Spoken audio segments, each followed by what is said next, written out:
I hope you all had a good lunch. With that, maybe I can start this afternoon session. Here, the topic for afternoon session is on introduction to MapReduce framework. The morning we have seen HDFS, Hadoop Distributed File System, and continuation to that, we are going to see MapReduce framework. So outline for afternoon session will be, I'll take some 5 to 7 minutes just to run through the slides which we have seen in the morning session about HDFS. Follow to that, I'm going to explain Hadoop MapReduce and what are the different steps involved in MapReduce concept. And in between, there is a small video again on the educational analytics, how it is going to help the students, parents, teachers, mentors, principals, and the management to take a better decision. Follow to that, I'm going to explain the clustering types in Hadoop. In between, even I'm going to give a demo using the virtual machine Cloudera. I'm going to use a Cloudera to show you the demo how the MapReduce concept works. And follow to that, what is the usage of MapReduce in the industry. As today's morning introduction have told, most of the industries are using this Hadoop concepts. Let us try to understand some of the industries where they are using this MapReduce and what is the purpose for using this MapReduce, we can understand. And then follow to that, Hadoop 1.x and 2.x comparison, and that gives the path for us to understand what is the features of Hadoop 3.x. And finally, there will be 5 to 7 minutes we can have for question and answer session, and then I'll be concluding today's session. So this is the outline for afternoon session. And if you ask me, the outcome of the afternoon session will be like, at the end of today's afternoon session, you'll be in the position to understand the MapReduce process. What are the process involved in MapReduce concept? And the second outcome will be understand the different clustering types available in Hadoop.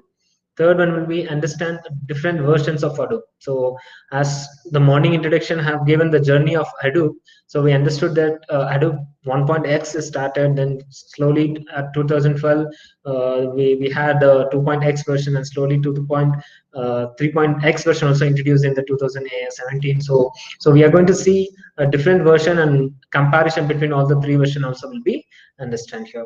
And last outcome will be, you will be understanding the features. What are the new features has been added in Hadoop 3.x version.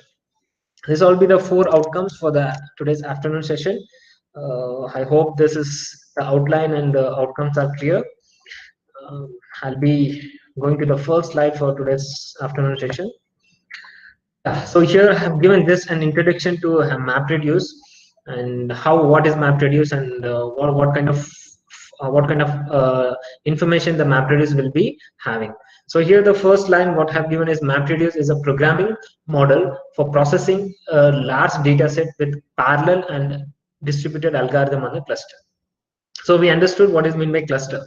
So here the Google also, they use the huge number of clusters. So for example, if I have a cluster with 100 number of nodes, so if I want to process a huge amount of data, so what we can do, we can use this MapReduce to process the large amount of data set with a parallel. So morning we have seen how the write request taken place in a parallel.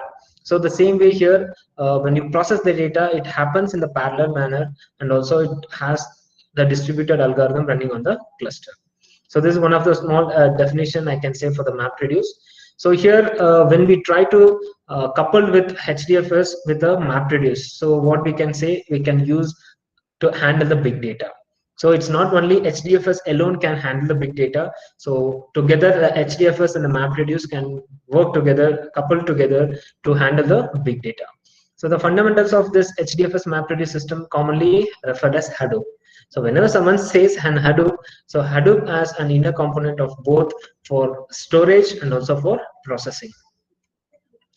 So with respect to MapReduce, the basic unit of information, so used in MapReduce is we have a key value pair. So anything, whatever we try to process in a MapReduce concept, so before we send to processing, what we need to do, we need to make sure that our input should be passed through this phase to convert the input as a key value pair. All type of structured and unstructured data need to be translated through this basic unit, and before feeding the data into MapReduce model.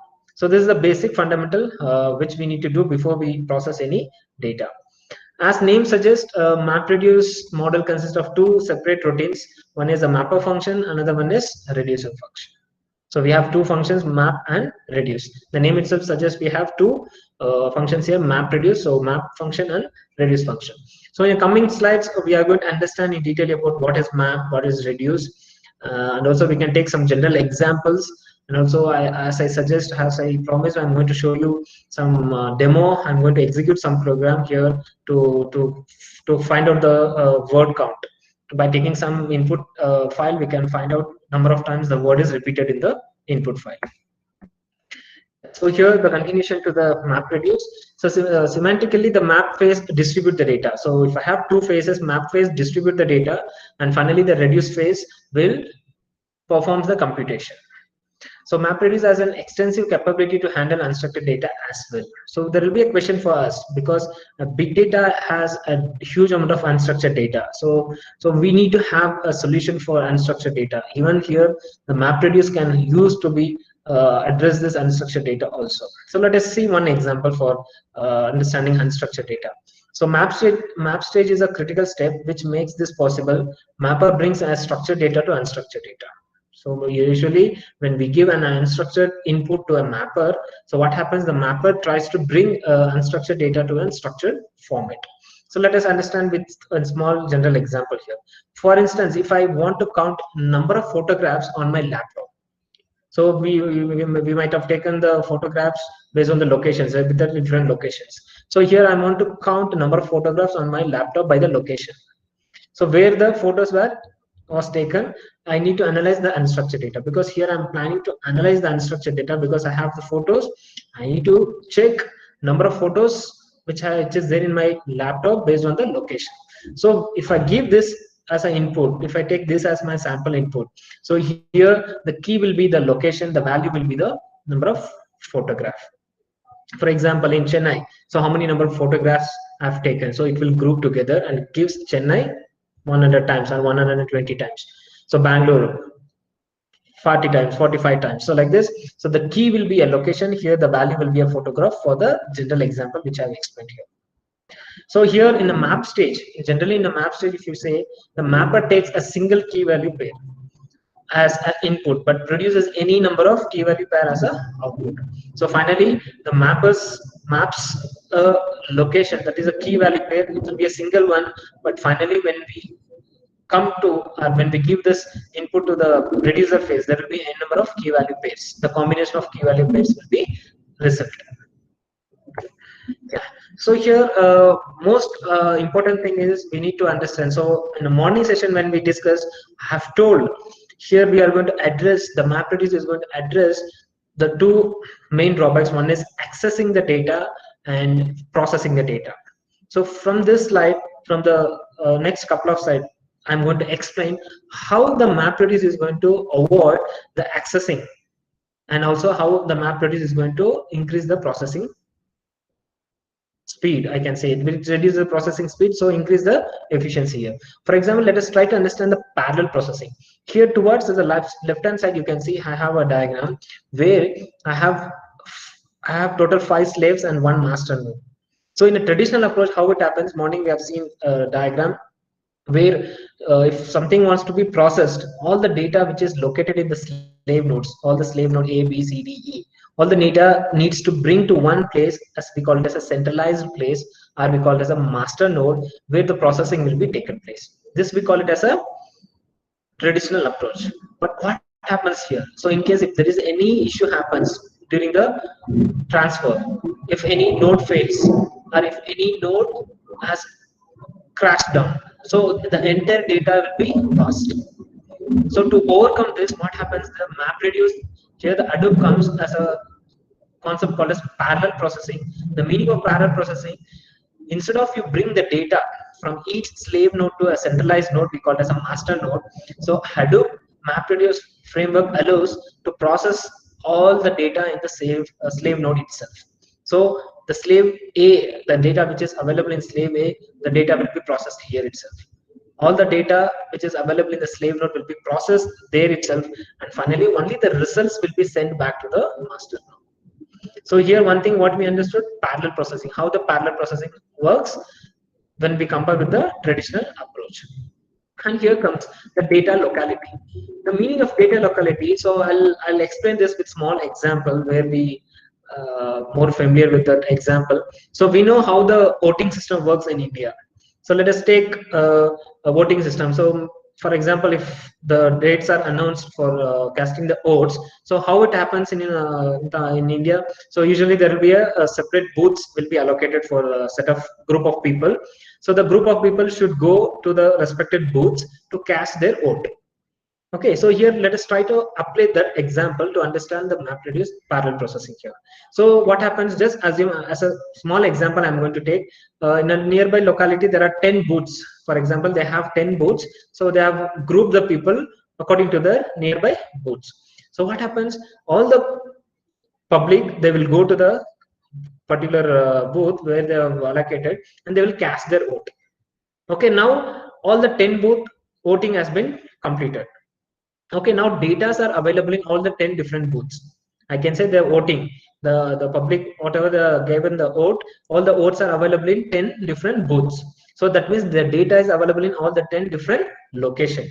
So how this traditional approach works, how our voting count will take in place, all the 10 booths information will be travel. I mean, they'll try to bring to one centralized place where the counting will be taken place. So all 10 booth data, the voting machines will be bring to one particular location, central location where the voting will be taken place. So that we call it as a traditional approach. But same thing. So you just think about how much security they have to provide, and what happens if they travel, if they're bringing the voting machine from one location to the central place. If something happens, just think about the data; it is lost. The same way here, in the process of sending the data from one node, that is a slave node, to master node, if anything happens, that is the data is gone. And also here, that is a data locality. Instead of you bring data from different source to one centralized place, you try to have the data there itself. Then how the parallel processing works. So here, what is the basic guidelines to be given for counting the vote? They have some guidelines. The guidelines has to be followed. They have to come to the conclusion that based on the party, how many votes they have been casted. So what they can do, instead of they bring the voting from the different location to a centralized place, instead of they bring to the centralized place, each voting center can be act as a processing unit, so they can count the votes where exactly the voting booth is there, and they can have the guidelines to calculate that. And only instead of you bring this voting machine to a centralized place, you try to send the result alone itself to master node, because the master node, the centralized node where it can able to declare the result. So what happens here, we avoided the bandwidth. So instead of you process everything in one node, that is a master node, you try to send the processing unit itself to the save nodes. The processing unit is nothing but a guidelines for counting the votes, as an example. So your two important thing we understood, one is a data locality and the parallel processing. Data locality, instead of you bring from one different slave nodes to one centralized node to process, you try to have the data in the same slave nodes. You try to send a processing unit, because the processing unit will have very lesser size when you compare with the data. So we are going to send the processing unit itself to all the slave nodes.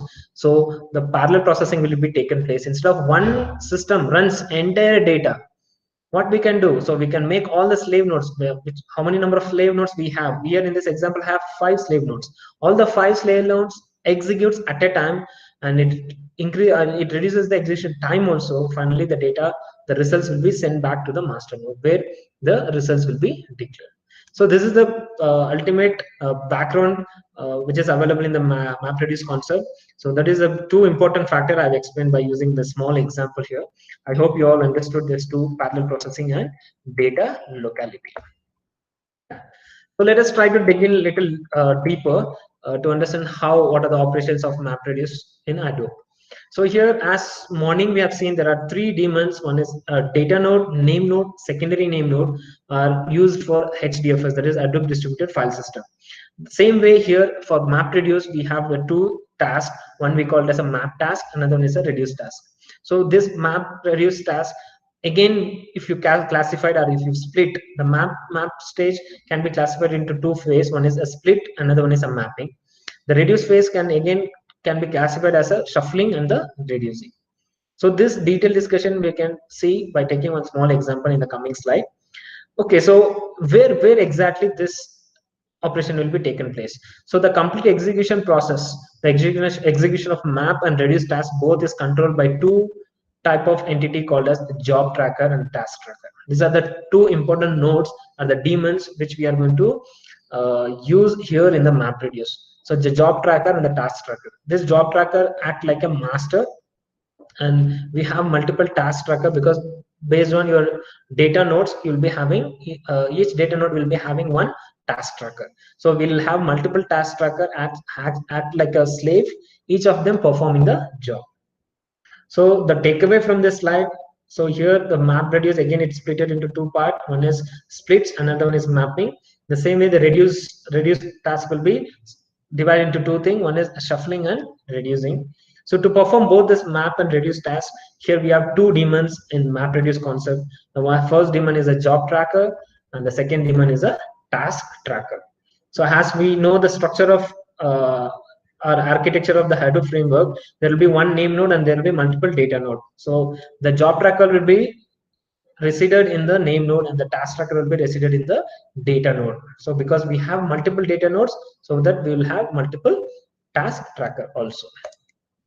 Yes. So let us try to understand a little deeper, a little detail about these two nodes. So here for few jobs submitted for the execution in the system, job, as I told, the job tracker which is resident in the name node, the task tracker will be resident in the data node. Okay, so how it happens? A job is divided into multiple tasks which are then run on multiple data nodes in a cluster. So whatever the job is submitted by the client, it will be divided into smaller jobs, and all the smaller jobs will be executed in the data node. So it is responsibility of job tracker is to coordinate, because the job tracker is located in the name node. We know what is the use of name node. Name node is nothing but a metadata, and also name node is just observing the things how it is happening in the data node, between the data node and the client. The same way here, the job tracker, the responsibility of the job tracker is to coordinate the activity by scheduling the task to run on a different data nodes. So the name node will schedule. There will be a job will be received by the client. The client gives the jobs to the name node. So what happens? The job tracker will receive the jobs and it coordinates with all the data node which is available in the architecture. So execution of individual task is then look after the task tracker, because once you give the job to the data node, the task will be received by the task tracker, which resident on the every data node execution part of the job.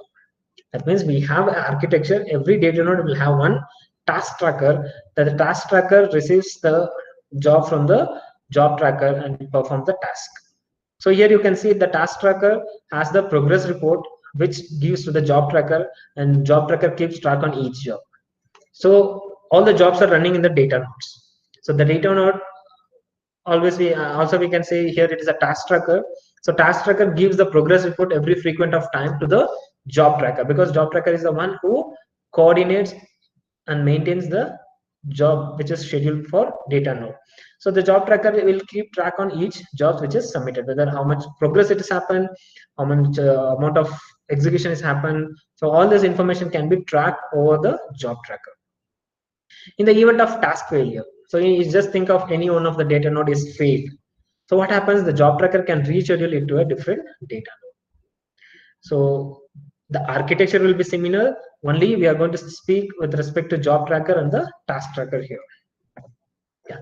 So I've given a small diagram here to understand how the job tracker and the task tracker have the communication here. So we can see here this is the name node. In the name node there will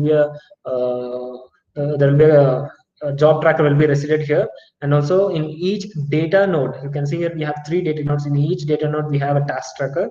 So whenever client submits any kind of job, the job tracker will devise the job to all the task tracker. Yeah, here I have one small diagram to explain the same thing what I have explained orally. So user submits the job to the master, that a job tracker will divide all the jobs and it distributes to all the data nodes. The same thing I've explained here by using the graphical representation. So here, so before we go with this, so here to understand how the map reduce concept works. Here I have given a small diagram, and we have the input. So instead of VC, so I'm just going to take some 2 to 3 minutes time here just to tell the different phases we have. In the same example, we are going to execute. I'm going to share. I'm going to use the virtual machine here, the Cloudera. By using the Cloudera, I'm going to execute the map reduce concepts for you. Maybe if the participant wish, if they want to have the software, maybe I can share the software and all the materials to the coordinators, organizers. Maybe organizers can share with all the participants.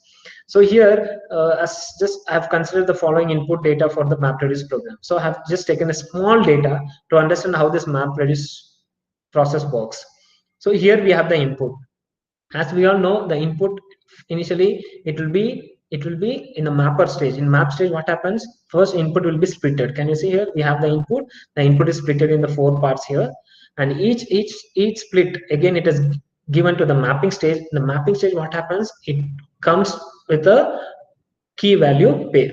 We can see here the welcome is repeated number of times to Hadoop. The same way each split we have come up with a combination of key value pair. This is the end of map stage. So after mapping this, so this map stage will give the input to the shuffling. So all the inputs will be shuffled each other, and finally it comes by grouping the same key with number of times the value is repeated. For example, we can group here. We have grouped Hadoop. So out of this shuffling, we understood here the Hadoop is repeated for 3 times. So this we have grouped this. After shuffling, we group this as a separate phase. Then finally, we'll give this input to the reducer phase, where the reducer will reduce if it is any repetition is there. If there is any word is repeated multiple times, only the value will be increased. The word will be retained only once. So finally, we'll get output like this. For the given input, we'll get output as a key value pair. How many times the key? What are the key and how many times the key is repeated? That we call it as a value. Here in the given example, Hadoop is repeated for 3 times. ISEs is repeated for 2 times, and all the remaining words is repeated only for 1 time. So this is and just a basic example. Most of us already come across these examples. So here, instead of spend more time here in a theoretical, maybe I can share the Cloudera screen here so that we can see how practically how we can understand how it works. Let me go to this screen sharing here.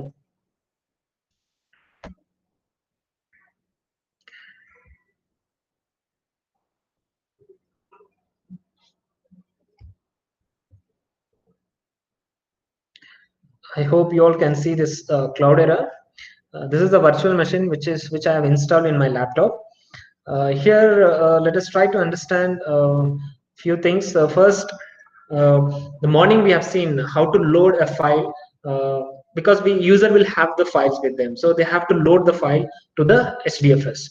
After once you load the file to the HDFS only, we can perform the map reduce concept. So what I'm going to do, just I'm going to open a terminal here. So once if you have any kind of virtual machine with you, you can use a VM box and you can run the Cloudera here. So I'm just install this, and I've opened this terminal here.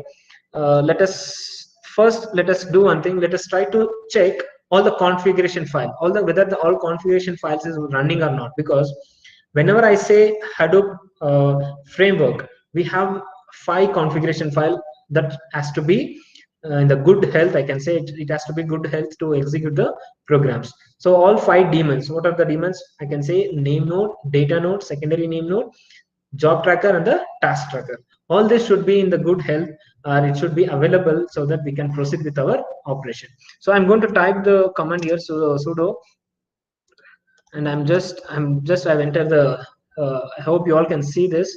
So here you can see all the configuration file will be displayed. So we have a data node, we have a name node, we have a task tracker, we have a job tracker. All the daemons are running and all it is available, and we have the node numbers also. So for each daemons, we can see there is a node numbers. So this we need to check before we execute any kind of map reduce task in the Cloudera. So this is one way of checking by using the terminal. In another way, if you open the browser, so so it is loading. So if you open the browser, Ma'am, can I get a quick confirmation? Is browser is visible on the screen? Yes, sir. This Okay. visible. Yeah, okay. Thank you, sir. So once you open the browser, we have another method here, Cloudera Manager. So once you click on the Cloudera Manager, it will ask you to enter the password, username, and the password. So here in this case, I've given the both username and password I've given as a Cloudera. So I'm going to type that. So I have typed the username and password. So I'll click on login. So once I click on login, so we can see here all the daemons. What is the status of all the daemons? We can see here, for example, I'll highlight. Yeah, so here you can observe my cursor. So secondary name node, and the data node. It is in the good health. It is more important if this node is in the whether it is in the status of the node is stopped or in it has affected any of the issues. Then we need to restart this to make this as a active. So here we can see the secondary name node, and the data node. It is in the good health, and also we can see the job tracker and the task tracker also in the good health. So this is a first step. I can say this is the first step before we execute any programs here in the Maprea Cloudera. We need to check the configuration file, whether all the configuration files are working or not. So once we get this confirmation, so what we can do initially, we need to create. So I need to have a file in my local system. So what I'm going to do, I'm going to use, I've created a small file here. I hope you all can see I've used the command ls to list the files and directories available in this local file system. So you can see here I've already created a small file called as sample data. So let me view that one. So otherwise what we can do, we can use gedit command to create a new file. So I'm going to type here gedit, and I'm going to open this file which I have already created.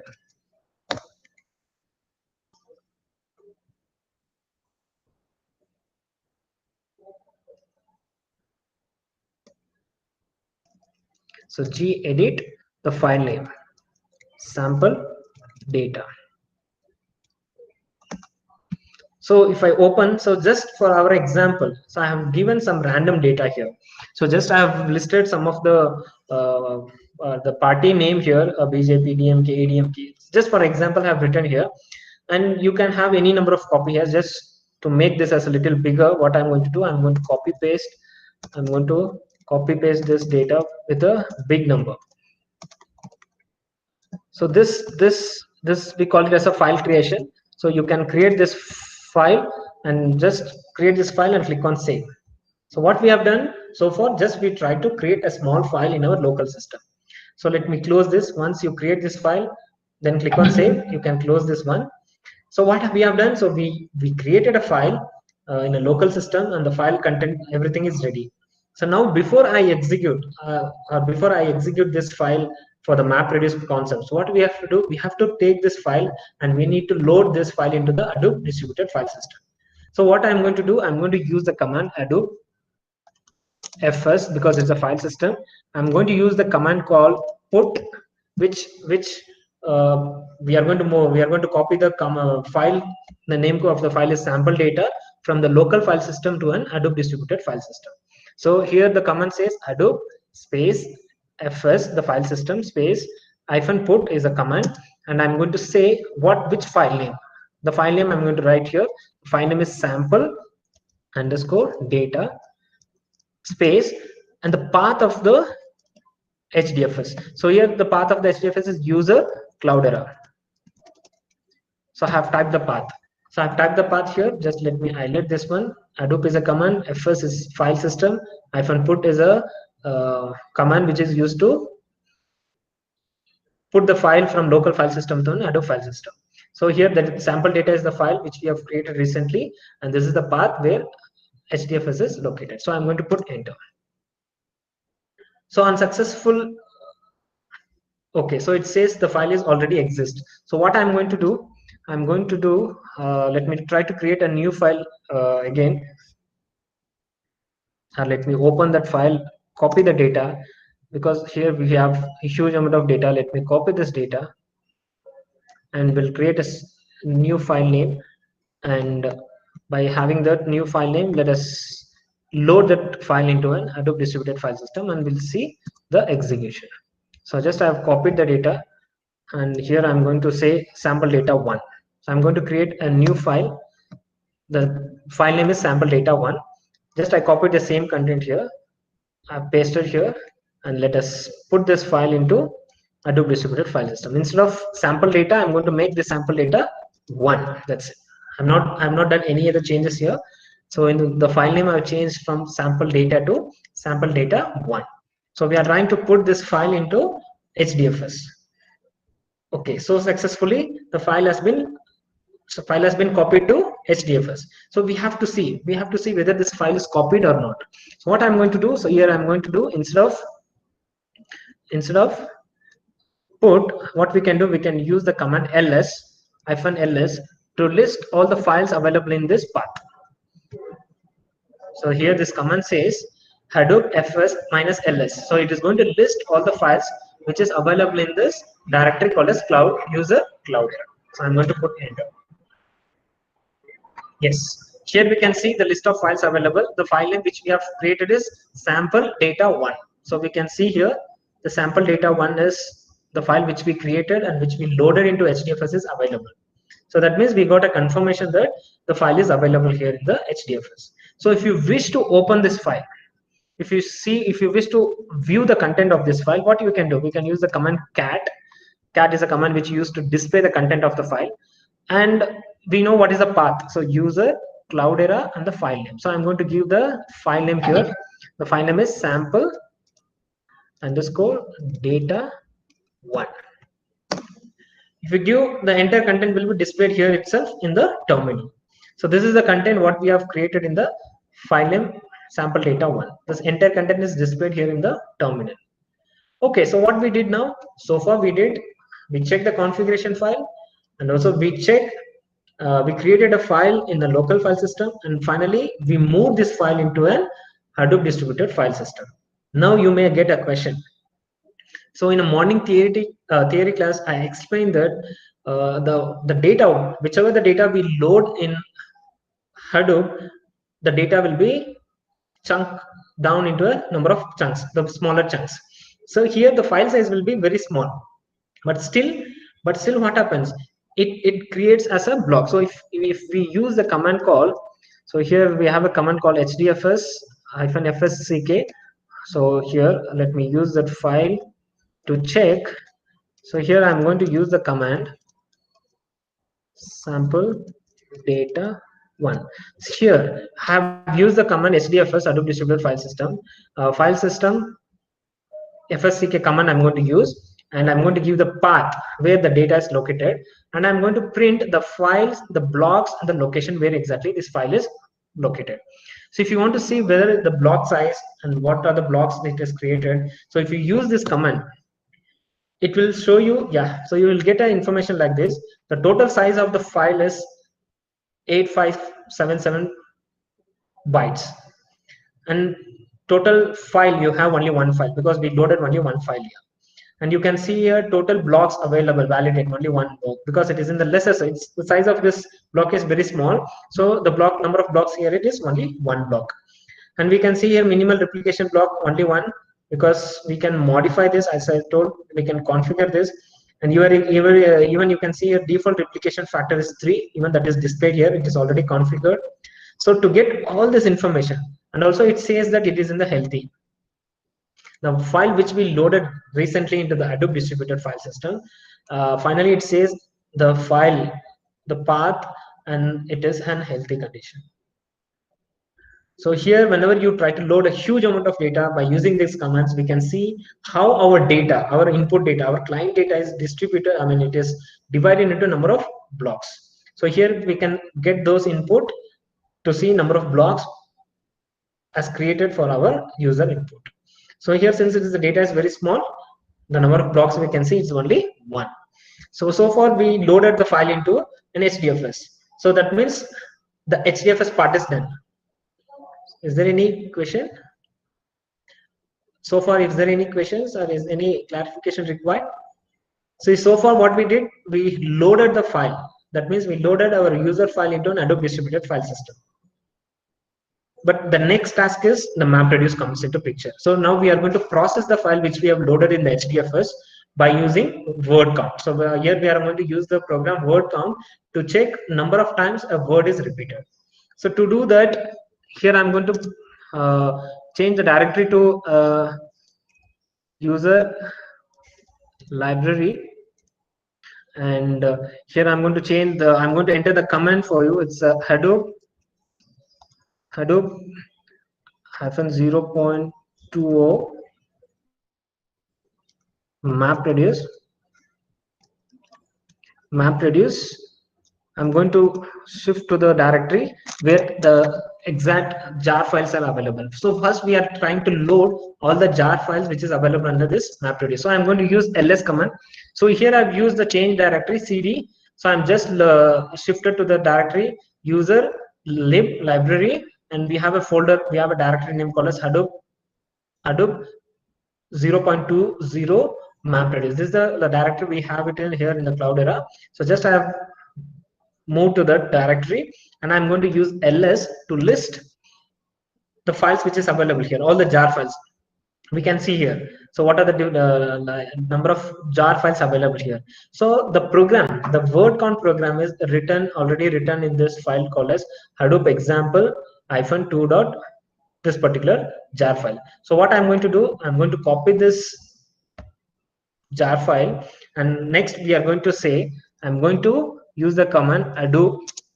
Still since I'm going to use the jar file, I'm going to try to open the jar file. So the command, instead of fs is for file system. So since we are working with the jar file, so I'm going to use jar space, and I'm going to say the path which we have given now, user slash lib slash hadoop, the path which I have given recently. So the here you can see hadoop hyphen 0.20 hyphen map reduce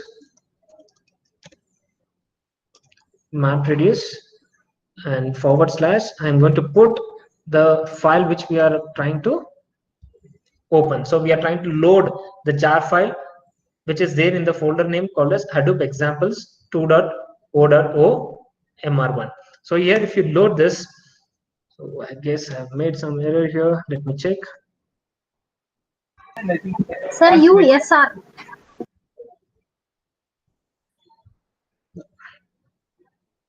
Yes ma'am, usr. So instead of, here I made a mistake, jar user file usr.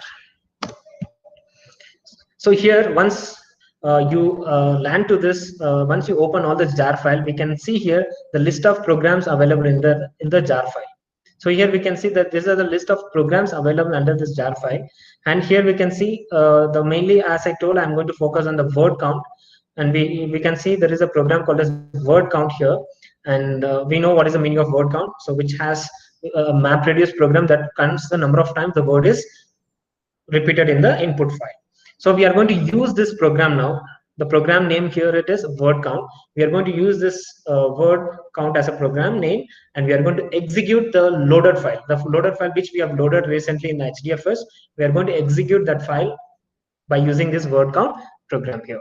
So what I'm going to do here now, so I'm going to say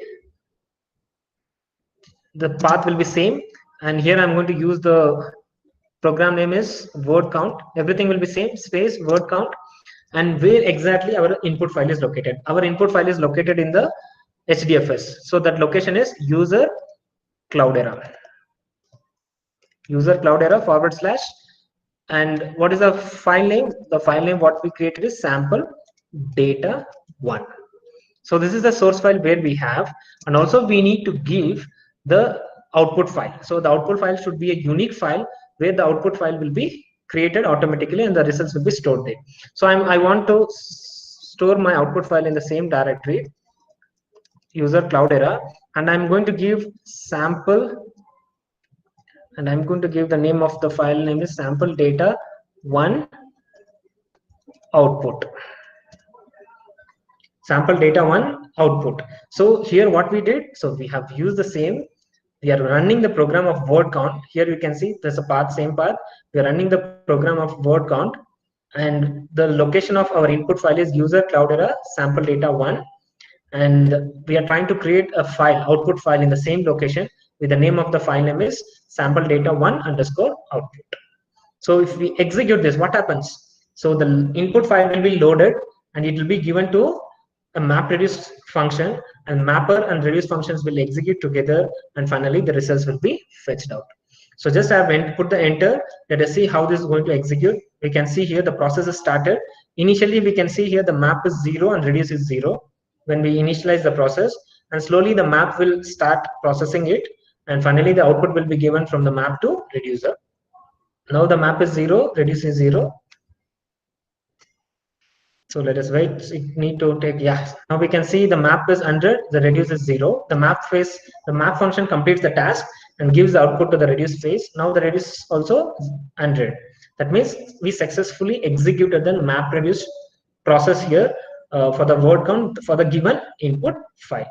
So now what we have to do, we have to check whether our output file is created or not. We need to verify our output. So where output is created, it is created in the user Cloudera directory. So what I'm going to do, I'm going to use ado fs minus -ls. I'm going to list all the files available in this user Cloudera. Yes. So now what happens? We need to check whether our output file is created or not. So we can see here sample data. Just I'll try to highlight this. The sample data one output. The file is created. The file name which we have given in the execution, it is created here. Now our task is to go and see what is there in this. What is there in this file? So let us go. I'll use the same, and here I'll give the path of the. I'll give the name of the output file name sample data one underscore output. So if I put an enter, you'll get a 3 files here. We can see. So every execution in the map reduce task, we'll get a 3 files here, and our output will be stored in this part file. So to see their permissions, whether it's a read file or write permission is given, we can see the first. Whenever you can see the first dash and the hyphen, it says that it is only a read permission. So here it says it's a different permissions for the file, whether to read, write, or manipulate. And here we can see our output is located in this part file. So now we need to see this output. So to see this output, instead of ls, what I'm going to do, we need to view the output. So what I'm going to do, I'm going to view the file by using the cat command, and here I'm going to say just p star. P star means everything with follows with p, everything will be printed here. Just I have put the enter here. Yes, you can see the output here. How many times it's a key value pair. We can see here the output of the file which we loaded into the HDFS. We can see here ADMK 882, DMK 693, BJP 315. So what happened? The loaded file is processed in the way what we see in the theoretical explanation. So initially the input is loaded, it will be given to the shuffling will be given to the map will be given to the shuffling will be at the third. First input file will be given to the split phase. The input will be splitted, and the input splitter file will be given to the mapper phase, where we create the key value pair. Then it will be given for the shuffling space. Shuffling process taken place, and finally the reduce task will reduce all this out. So finally, after reducer works, we get this output. This is one way we can see the output here by using the terminal. In another way, I can show you here. Here we have, when we open a browser, so we have something called as HDFS name node. So because HDFS name node, if you click on HDFS name node, if I click on the browse the file system, so just I'm trying to locate the file where I have stored here. So I've stored the file location is under the user Cloudera. My output file name is nothing but sample data out. If you click on this file, and if you click on the part file, you can view the output in the browser also. The same thing, we can view it in the browser also. So this is a small example maybe here already the jar file has already the here I'm not explain the program to be noted here because the Java the map sorry the word count file, so you can refer yourself. So since this jar file already has this word count program already written, and we have saved the word count program in the name called as word count, so just I've used that program to execute the file. So later if you wish you can refer the program and you can able to you can understand easily. So here just I wanted to show you the different configuration files available here, and all the configuration files whatever we have seen theoretically, the three name node, data node, secondary name node, and also job tracker, task tracker, and how the processing taken place here and how we will get the output. So I'll be sharing, because I have prepared a PPT, the presentation on all these commands. I'm going to share the presentation of this hands on the Cloudera also, and if required, even I can share this Cloudera software to the organizers. Maybe from organizer, you all can collect it. So I'm going to. Is there any doubt here? Before I go to the next topic, is there any doubt? So far we just understood the MapReduce process, the theoretical and also the practically. I've shown you how this MapReduce process works, and also we have seen how to load the file into the HDFS, and we have seen how to see number of blocks for the loaded file. These are the basic operations which is required. I can say it is a just an introduction to all these fundamentals. So if there is any questions, you can ask the questions. You can unmute your mic and you can ask. Otherwise, I can go with the next topic.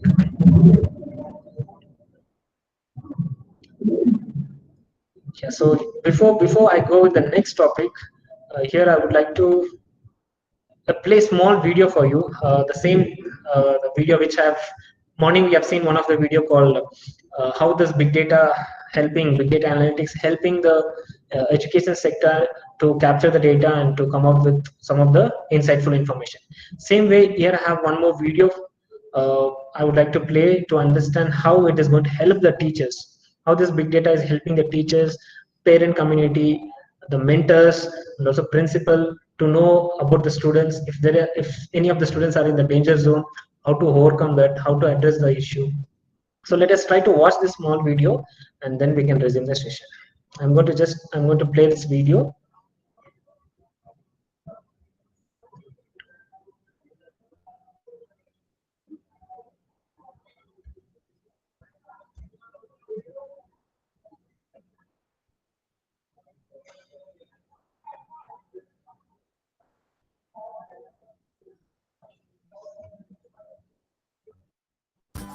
How do data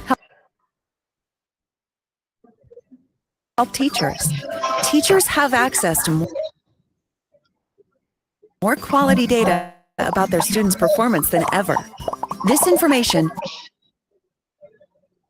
I guess there is some disturbance. Let me replay that video.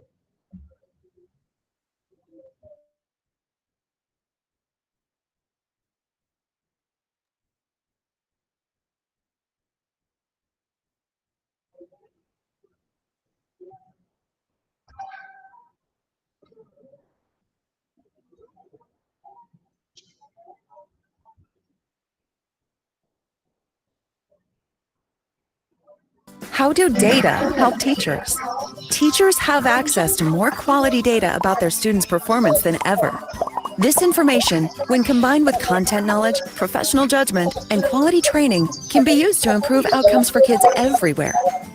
Let's follow a teacher, Ms. Bullen, and one of her students, Joey, to find out how data help teachers and their students succeed. Before the school year starts, all teachers receive appropriate role-based access to data on their students' past performance, behavior, and attendance. This enables Ms. Bullen to set goals and create working groups specifically for her class.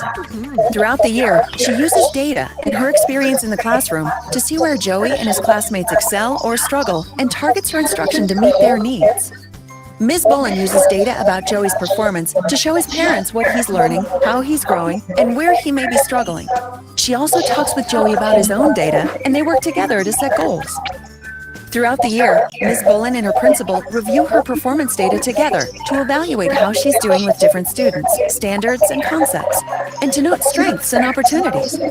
Her principal uses information to help identify the best ways to support Ms. Bullen and her colleagues. Ms. Bullen and other teachers meet regularly for training and to use data to solve problems and identify promising practices. They also have access to powerful tools that let them know when kids may be getting off track.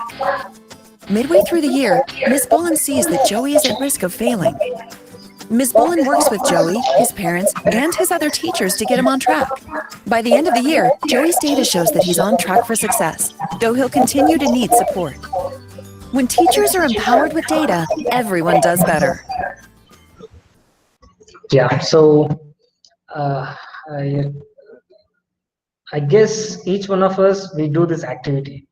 So nowadays in an engineering institute, each individual professors, we are following these activities. So what we do, just we follow the policy or the guidelines what the institute is given for us, and we used to do manually. We used to do all this activity. Sometimes we record all these activities in some of the ERP systems. But when we see some of the schools or universities in abroad, they have a very strong tool for monitoring all the students information and to identify the students if there is any dropout in between, to help the students before the examination. So they have the systems. So when we have the technology, instead of we do manually all this activity, what we can do, we can build a system by using the concepts, and easily we can give the system for everyone as a common.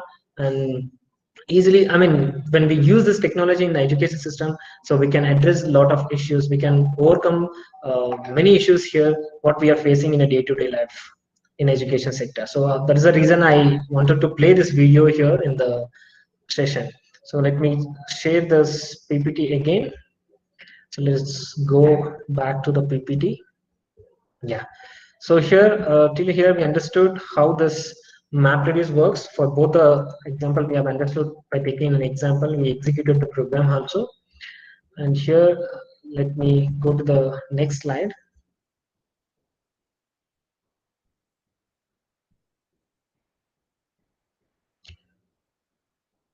Just it is loading, just wait for a few seconds. So here the next topic is, what are the different types of clustering types available in Hadoop? So when I say like Google use a fully distributed mode, because they run the cluster with a n number of data nodes, and they have full-fledgedly they have implemented this concept in a Google. But same way, we need to understand what are the different types of clustering types available in this Hadoop. The first one is a standalone mode. In this mode, there are no Hadoop daemons, so we don't have any kind of daemons here: name node, data node, secondary name node, and the name itself suggests it's a standalone that are running in the background. Just we say it is running in the background, as the name suggests, everything is a standalone mode, runs in a single machine. And here we have the second type of clustering node, we call this a pseudo distributed mode. In this pseudo distributed mode, pseudo distributed cluster is a cluster where all daemons, the name node, data node, secondary name node, job, all 5 daemons are running on one node itself. So we make a single machine as a one node, and we make all this daemons are in the same node, and we are going to use this. Then we can call it as a pseudo distributed mode. And the last one is a fully distributed mode, where this mode involves the code running on actual Hadoop cluster.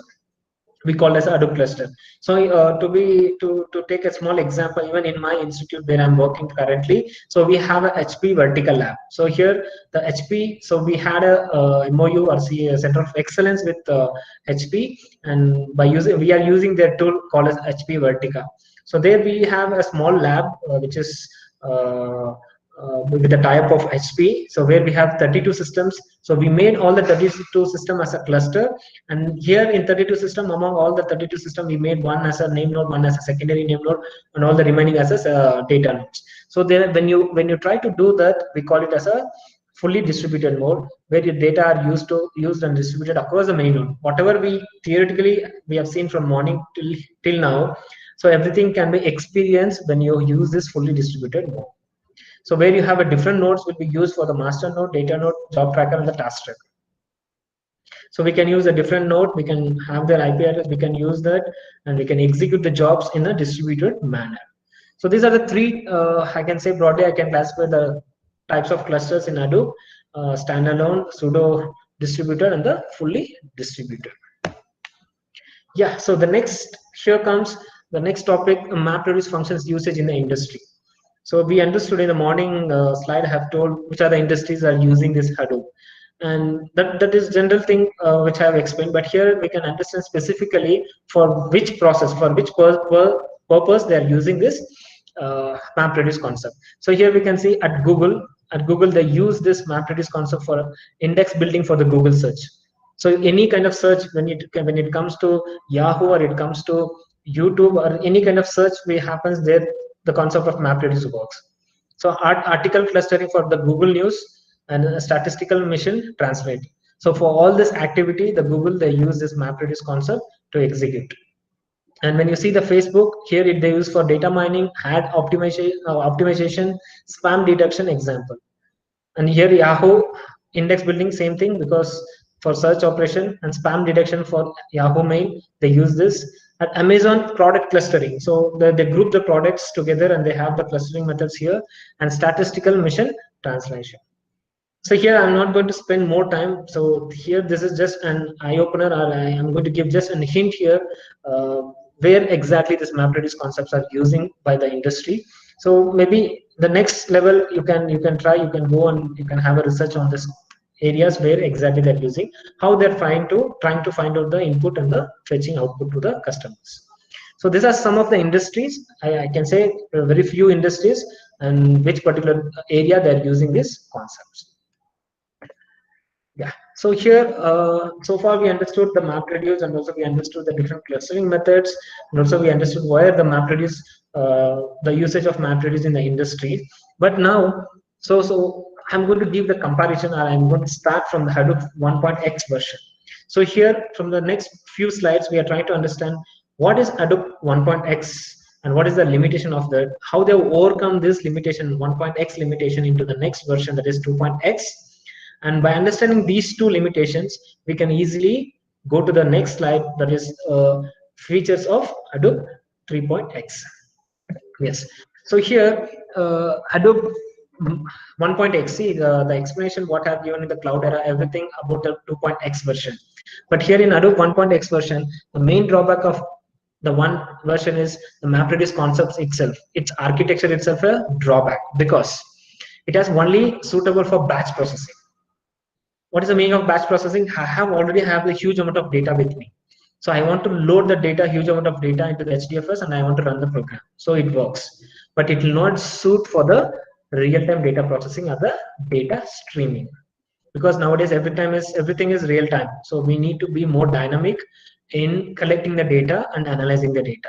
So Hadoop 1.x version will not suit for the real time processing. It only suits for the batch processing. If you have already your data in your warehouse, which you have already loaded the data in your warehouse, if you wish to load the data into Hadoop, that is possible here. And it supports up to 4,000 node per cluster. If you want to wish to have a fully distributed cluster, then maximum number of nodes will be supported. Here it is 4,000 nodes. It has a single component called as job tracker to perform many activities, because the job tracker is one who receives the jobs, request jobs from the client, which schedules the jobs and monitors all the activity of all the data nodes. So job tracker itself has a activity to manage resource in the job whenever there is a failure happens. So it is overburden, and also let me give one example here. So job tracker is a single point of failure, because we have only one name node. So we know if name node goes down, what happens. We don't have any other alternative node in Hadoop 1.x version to overcome that position. So it is a single point of failure. It runs only the MapReduce jobs. And also Hadoop 1.x version only runs the MapReduce jobs. Yeah, so here there is one major drawback I can say. So for example, if I have a two node with me, so I'm going to decide, just for example, I've taken two nodes, so that I'm called as a resource. The resource available for me is two nodes. So I decided to these two nodes to run my MapReduce task. See, if I decide a node number one and node number two for this MapReduce task, so once I assign the job to the node number one and two, when this reduce job will start only after you complete the map function. So what happens here in the Hadoop 1.x? So the node which is idle, once you allocate the job to a nodes, even though if it is idle, we can't use it. So I've listed the example here. Let us just explain this one. So it follows a slot compound concept. So it says I've already allocated the slot. Then even if the slot is free or idle, we can't use that slot. So HDFS allocate the resources, memory, RAM, CPU. It has static map and reduce slot. If I decided that node number 1 is for map and node number 2 is for reduce, once I decided, then it will be freezed. When I decide these two and I give a job to the architecture, what happens? Initially the job tracker will give the job to a mapper function. So when the mapper function executes the jobs in node number 1, node number 2 is idle. But since I've already allocated, this node number 2 may not be used for the other activity. So that is the major drawback here. You can see here, for example, suppose I have a 10 map and 10 reduced jobs are running with 10 plus 10 slot to perform a computation, a kind of computation. All map jobs are doing their task, but all reduced jobs are idle, because after you complete the map function only, we can going to give the input to the reducer function. The output of map function will be a input for the reducer function. But here it is idle, but we can't use this idle job for the other purpose. This is one of the major drawback in Hadoop 1.x version. So here only I have highlighted the important points, but when you go through a textbook or the internet material, you'll get a lot of important points there. So these are the important points. If you want to have a detailed discussion, maybe you can have it later. So here, after this, in 2012, they have introduced a new version, that is Hadoop 2.x version. So here they have introduced a new components called as Eon. So they have added one more resource negotiator here. We call it as yet another resource negotiator, because there we had a single point of failure. So they have to overcome that here in the Hadoop 2.x version. Let us see. So Hadoop 2.x allows to work in MapReduce as well as other distributed computing model like Spark. If you have any kind of ecosystems, Hadoop ecosystems, if you want to run on your Hadoop framework, it will allow you to do. And it also supports for real-time analytics. Okay, 2.x has a better scalability, and scalable is up to 10,000 nodes per cluster. Earlier we had only 4,000 nodes, but here in Hadoop 2.x we have capacity of 10,000 nodes. We can have it in one single cluster. So here it works on the concept of containers. Using containers can run generic tasks. So here whatever the job we submit, the jobs will be saved, and we call it as a container, and we can preempt the containers if I have any job which has to be done immediately. So we can preempt the permissions, and we can give the container to the execution model. So here we have a multiple name node serves manages multiple namespace. As we have seen the architecture, when I explained in the morning session, architecture has a name node and the secondary name node. We have two name nodes.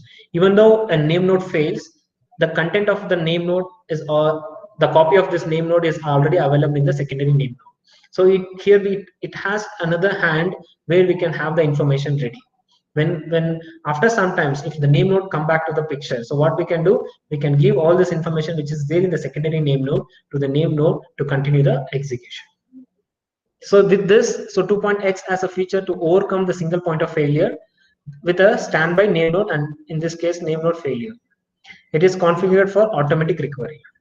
It is already configured for automatic recovery. Whenever the name node comes back into the picture, by automatically the information will be updated from the secondary name node. Can serve as a platform for a wide variety of data analytics, possibly to run event processing, streaming, and real-time operation. So all the limitation whatever we listed in Hadoop 1.x, so they have overcome here in the Hadoop 2.x version in a better way. So there we had another components called as Eon. So we called as a yet another resource negotiator. Yeah. So with this input, the limitation of 1.x and the limitation of 2.x, so here comes the new feature, what currently available in the market, and now we are trying to understand what are the features available here one by one, and maybe we can have some discussion here on this topic, because at end I wish that at the end, because we should know about the Hadoop and how the Hadoop architecture works, what are the different components there in the Hadoop, and with those understanding, by understanding the basic fundamentals, it is easy for anyone to accept the recent trends. So here, this is the recent updation here in the Hadoop, that is 3.x version, and as it has all the similar structure only by adding some of the features. So here, the release of Hadoop 3.x is a next big milestone in the line of Hadoop release. Many people have a question in mind: what are the features? What are the different features when you compare with Hadoop 1.x with Hadoop 2.x? So okay, so here comes. These are the list, the advantage or the features I've listed here. The minimum JDK, so version is required for this Hadoop 3.x is 8.0. So the latest version is required for this because all the jar files is configured and it is available here in the JDK 8.0. So that is the reason we need a JDK 8.0 as a minimum prerequisite to run or install Hadoop 3.x version. So we'll see one by one later. So it supports erasure coding. So here the concept, most of you have this question. So why in the means of replication factor, why we are wasting huge amount of memory? So is there any possibility to reduce the replication space? Yes. So in 3.x, they have come up with a feature called as erasure coding. So where we are going to reduce the overhead of replication by 50%. So we are going to see this. So the meaning of erasure coding is nothing but which reduces the replication storage. So it has a distributed scheduling, which its scheduling can happen in a distributed manner. Let us see one by one. And it has the revision of yarn timeline service, because when they introduced the yarn in 2.x, they called it as a version 1, and they've upgraded the yarn here and they call it as a yarn timeline service revision. And here we have something called as opportunistic container. The meaning of opportunistic container is nothing but, see, when the job will be allocated. So for example, when the resources are idle, when I have a data nodes, if I have a data node, some of the data node, if it is idle, what can do, a name node can assign the job to the data node. But that happens in 1.x and 2.x. But here they have introduced a new concept. Even though if there is no resources available, even though if there is no resources available in the slave side, still the name node assigns the job, it receives the job, and all the jobs will be combined in the container called as opportunistic container. This will be queued up here in the container. When the resources are idle or when it becomes free, this opportunistic containers executes on the data. So here we have the reworked daemons, because we have the ID is changed here. We have an intra data node balancer, because it's very difficult for balancing the data node, the memory of the data node. In architecture, if you see, if I have 3 racks, okay, in a rack number 1, it happens the balancer between the inside the rack, but in 3.x, the balance can happen in between the racks also. So that we call it the intra data node balancer. And we have more than 2 name nodes. That is more important. That sounds really good. In architecture, in earlier architecture, we have seen only 1 name node, but here in this 3.x architecture, more than 2 name nodes we have. So let us go one by one to understand how it works. Yes, so we are in the on schedule. Okay, so here the first features. As I told, the minimum version of Java supported in Hadoop 3.0 is JDK 8. So if we are using Java 7 or Java 6, whatever it may be, the older version, we have to upgrade to 8, because they have compiled all Hadoop jar files. I told you, right? Hadoop all the jar files. Already they have the word confined. Already they have the grep command. Already they have the pig Latin, some of the commands. So everything they have compiled together, and they have used Java 8 as a runtime version. So this is the mandatory to install Hadoop 3.x version. And the next, there is one feature, and the next feature here is, as I told, HDFS supports erasure coding. So here, let us try to go with a small example. So first, let me explain this statement. So Hadoop 3.x uses erasure coding for providing the fault tolerant example. In Hadoop 2.x uses a replication technique. So in Hadoop 1 and 2 also, we have the replication. In Hadoop 2.x, we use the replication technique to provide the same level of fault tolerant. How we do that? we will look at a replication. Let us take a default replication factor is 3. We all know the default replication factor is 3. So let us take a small example. In this, for 6 blocks, we have to store a total of 6 into 3. I have 6 blocks: block A, block B, block C, D, E, F. For all the 6 blocks, I need to have 3 copies. So 6 into 3, total 18 blocks. That means 18 blocks I need to be allocated to store only 6 block of data because of replication. So every block replication storage overhead is 100 because it's even. So the amount of data which is stored in block A, block replication of block A and replication 2 of block A, everything will be same. So here the overhead is 100. But hence in our case, whenever you have a 2 replication, one original file and you have 2 replication, so in that case the overhead will be 200. So you can understand here with small example I've written. I have original data block. The original data block size is 128 MB. If I have one copy, that's fine. I have one copy. But with the respect of replication, okay, this is a original copy. I have 2 replication. Same 128 MB of data is replicated here. That is the replica 1. And replica 2, we have the same 128 MB. And if you see here, the overhead is 200. That means 200 times we have used the data at the storage. We have utilized to store the data. So there will be a question mark. Everyone thinks like, why we have to use? Is there any techniques we can evolve there? We can use any of the techniques here to overcome this overhead. Can we reduce this overhead? Yes, they have come up with a concept called as by using the RAID, a redundant array of independent disk. So by using the RAID and the other techniques, they have come up with a solution for this to reduce the overhead. Let us see that. So here, before I explain the topic, the statements here, you can just listen to this diagram here. See here in the rack, just consider this is the 3 racks. So here I have a block A1, I have a block B2.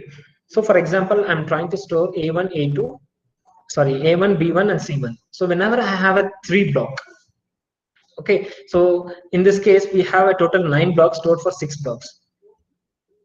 Okay, I have 1, 2, 3, 4, 5, 6. So what I'm going to do, in a previous example, we understood we need total 18 blocks for storing 6 blocks. But here, the same 6 blocks, we are going to use only 9 blocks. So this you can see, out of 18, we reduce almost 9. That means we have reduced 50% overhead. Let us see how it works. So here, what happens? Here we use a parity. Here we use the parity disk. For example, in this row, you can see in this column, you can see we have A1, B1. Here we can see we have A2, C1. Here we can see B2, C1. So if you see with respect to the row A1 and A2, both the block, the replication, we have one block only. For that block, we call it as a block AP. The parity of A, that means parity of XOR of A1 and A2. So by combining these two, we have the parity bit here for block A1 and block A2. The same way you can see here, block B1 and B2, we have a parity bit here. And for block C1 and C2, we have a parity bit here.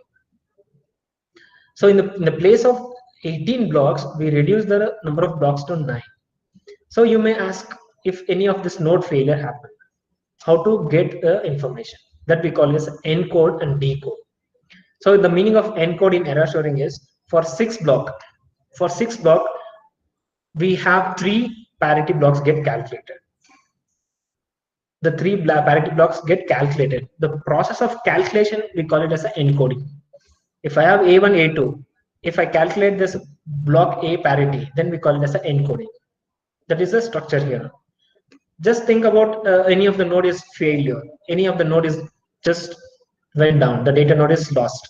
So the process we call it as a decoding to fetch the data. Block get missing or corrupted. It gets calculated from the remaining blocks in the parity plane. So here, for example, if C1 is corrupted, the block CP, the parity bit, parity block and block C2 will be perform the operation together, and it finds to come out with the data of block C1. If block C2 is missing, block C1 and block CP, the parity bit, both will be perform the operation. It finally come out with the data of block C2. So with this tremendous amount of storage we reduce, and 50% overhead as one parity block stored for 2 data blocks. So we reduce the huge data blocks here, and also storage and also overhead. This is one of the important and the very good feature in Adobe 3.x, so which gives a lot of advantage over the replication factor.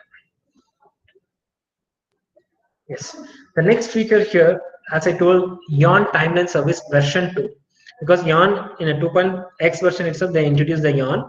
There we call it as a version 1. Here they have introduced the revised the version, and we here we call it as a timeline service version 2. So Yarn timeline service is a new in Adobe 3. The timeline service is responsible for storage and retrieval of applications currently and historic information. See what happens whenever we, for example, for predicting the weather. So for example, if I want to predict the weather for the next hour, now the time will be 3:15 maybe. If I want to predict the weather for the next 1 hour, for example 4:15 p.m. So I have to go to historic data. I have to compare all the historic data. I need to perform some kind of analysis. What happens? Sometimes we may frequently accessing the historic data, or sometimes we may frequently accessing the application which we recently executed. So what happens here, to make those data available near to the processor, what they are going to do here, we are going to retrieve by using this timeline service. We are going to store and we are going to retrieve the applications which is currently and historical information. So let us see how it works.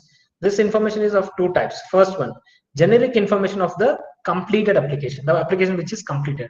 So this will have this Yarn timeline service will have this information about this completed application. The informations are the name of the queue, user information, number of attempts per application, how many number of times this application is executed, and information about the container which run for each attempt. So all this information will be stored in one place, so that whenever this application needs to be executed again, so we can access it easily by having this all the information. So this timeline service will hold all this information. And the second type, you can see generic data stored by the resource manager about a completed application which is accessed by a web user interface. So here you can see the pre-framework information about the running and completed application, all the framework of running which is running currently and the completed application, number of map tasks is assigned, number of reduced tasks is assigned, what are the number of counters available, information published by the application developer to timeline service via timeline client. So here the basic idea is to make we are going to reduce the time taken to fetch the information. So there will be some kind of bandwidth, there will be some kind of time will be taken to fetch the information from the different data nodes to the processing when we process it. So when I have the Yarn timeline service version 2, all this information will be located there. Easily we can track, we can store, we can retrieve the completed application or the historic information. Yes, so here comes the next feature that supports for opportunistic container. So, and the distributed scheduling. So the meaning of opportunistic container, I already told, even if we don't have any resources idle at present, this Hadoop 3.x version allows the job tracker or the name node to schedule the jobs to the data node. All these scheduled jobs will be available in opportunistic container. Okay, the new execution type has been introduced, i.e. opportunistic container, which can be dispatched for the execution at the node manager, even if there are no resources available at the moment of scheduling. So we can schedule the job, and thus all the jobs will be collected and grouped, and it will be queued in the opportunistic container. So in such case, these containers will be queued at the name node. So waiting for the resource to be available for it to start. Okay, once the resource is available, opportunistic container are of low priority when you compare with the guaranteed container. What is the meaning of guaranteed container? Which is already running, or which is already scheduled and which is running in the architecture. So it is a lower priority when you compare to the guaranteed container, and are therefore preempted if needed. If you wish to preempt, you have the option. You can send a signal, you can preempt, and you can make the opportunistic container also to execute before the guaranteed container. So this is also one of the important feature I can say, because which has an option for preempting, and which we can decide even already the jobs which is scheduled. After scheduling the job also, we can decide to drop or to give the preemption to execute for the other containers. Yeah, so here comes the multiple name node. Here is the feature. I support for more than two name nodes. You can see here, till now Hadoop supports single active name node and single standby name node. We call it as a secondary name node.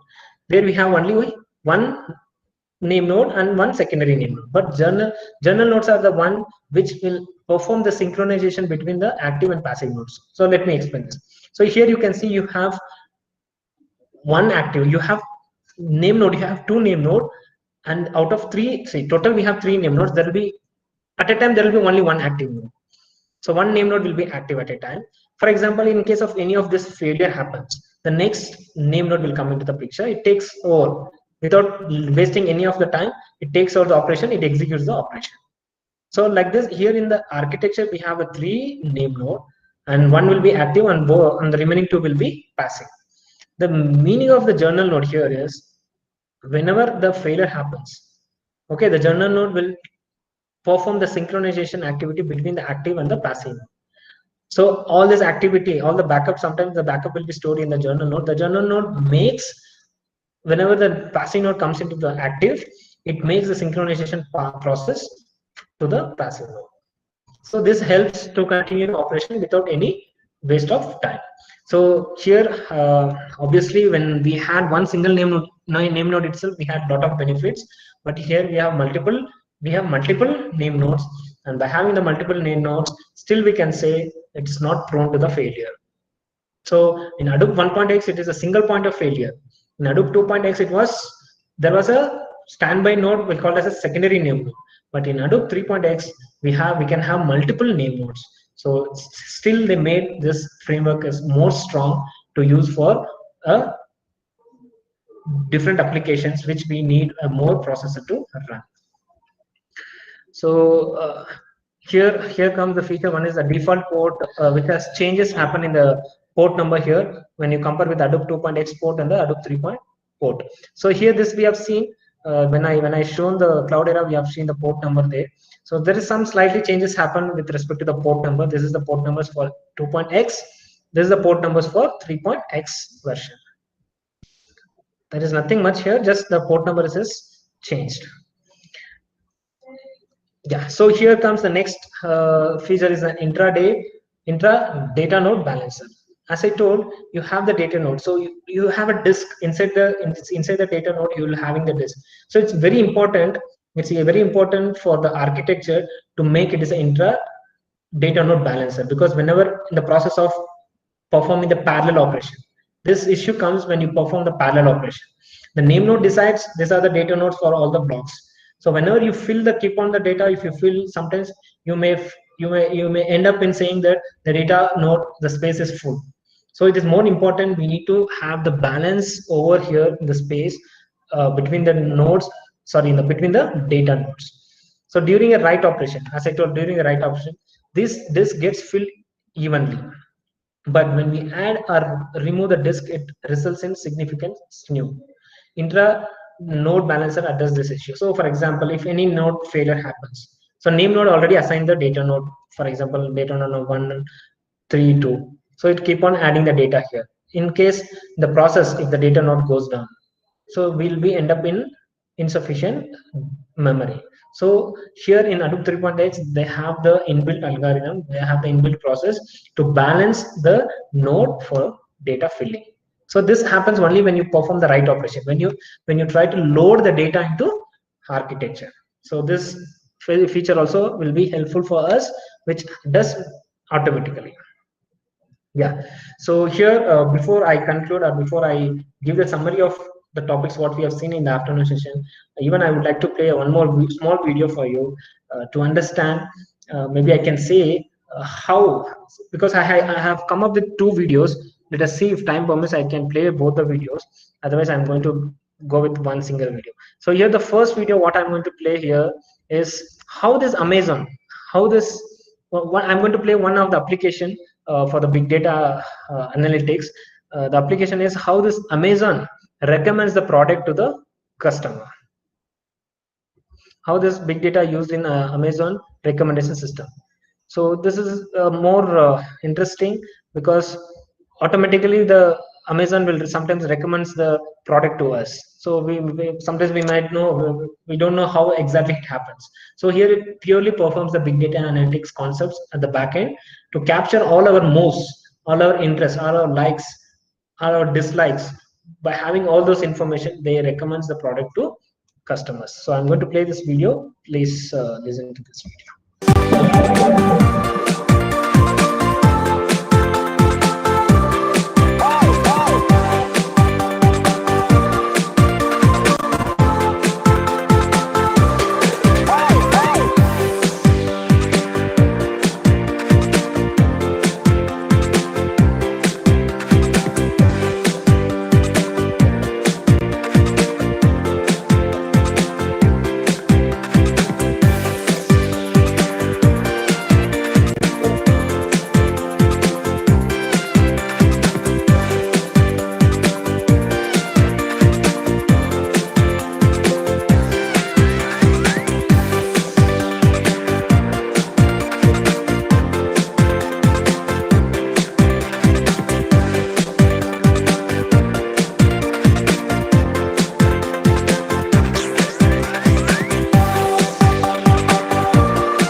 Yes. So I hope this, even the video also clear, saying that how the data is captured, how the data is collected from the individual customers, and how they are coming with a recommendation for the customers. So it's purely the backend. There will be analytical tools will be running whenever we start log into a particular website, or whenever we start purchasing the product in any of the website. And backend, there will be analytical tool will be running where they capture the information, and finally they'll come with some kind of decisions to be taken on the data which they have collected. So I hope the time is exactly, it is 3:30. So I can share the link for the other video. Maybe later you can watch. So I would like to conclude here. So the topic what we have seen in the afternoon session is purely on the MapReduce, the introduction to MapReduce. So there we understood the MapReduce, the benefits of MapReduce, how it works, what is the process of MapReduce, and we understood by executing some word count program for the loaded file. Also there we understood how we loaded the file from the local file system to the Hadoop distributed file system. And we have tried to check the block size of each load, and we executed the program. And slowly I moved to the next, saying that which are the industries are using this MapReduce framework and what are the benefits they are getting from that. And we understood what are the different types of clustering types we have. And finally, I just listed the limitations of Hadoop 1.x, 2.x, and the feature of 3.x. And in morning session, we focused on storage part that we called as Hadoop distributed file system. In afternoon session, we focused on MapReduce, and also some of the hands-on session we did. So here, I hope this session was more helpful for you. I really thank the organizers for the given the opportunity for me to interact in this platform. The special thanks to Dr. Geeta ma'am. So because she is the one who has interacted with me from long time, and I thank all the participants also. I wish all the very best for the remaining days, and also I thank the Excel Engineering College. So I can give some few minutes time in case if there is any questions or any doubts, you can unmute your mic and you can clarify your doubts. Thank you. Participants, if you have any queries, you may ask, please.